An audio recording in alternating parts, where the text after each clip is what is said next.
Hill Country flooding catastrophe is a harsh reminder when severe weather strikes, getting timely alerts and taking action can save lives.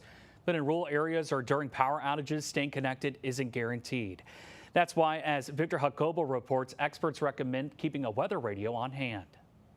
Observations at Houston Bush Intercontinental, partly sunny. NOAA weather radios are much more than just a radio.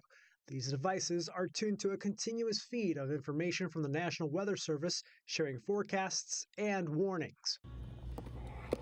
I found multiple types of weather radios readily available at local camping and sporting goods stores in Houston. One of the most important things about an emergency situation is having multiple ways to receive information. Today, I spoke with Brian Murray, the Deputy Emergency Management Coordinator for Harris County, about the value and importance of weather radios. Where this has some advantages to keep you safe.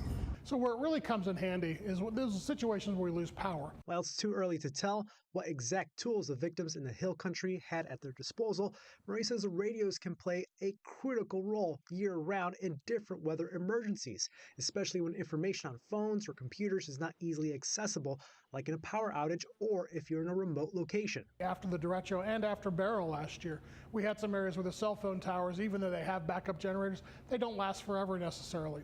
So the weather radios was still the one thing that was still operating that you could get information through. Murray says receiving information is valuable, but a plan to act on that information is just as important. If an alert tells you that you need to seek higher ground, do you have a plan to do that? Where will you go? These are things that are important to think about beforehand. As such an important tool, sometimes we just become so complacent that we just don't realize we need it until it's too late. It's why we say always have more than one way to get warnings. So you have your phone, maybe you don't have a cell signal, you have a weather radio as backup, or you've got someone that's going to call you when they hear about a warning in your area. So yeah, a real tricky situation. I mean, it's going to be a social science study is what we're going to end up doing on this, because we're going to try to figure out what was the best way to communicate the warning. Did people react in a timely manner? And were the warnings, I feel like the warnings were set out in time, but it was just like how those warnings were disseminated and what It's a huge debate. taken. It's going to be a huge debate going forward here.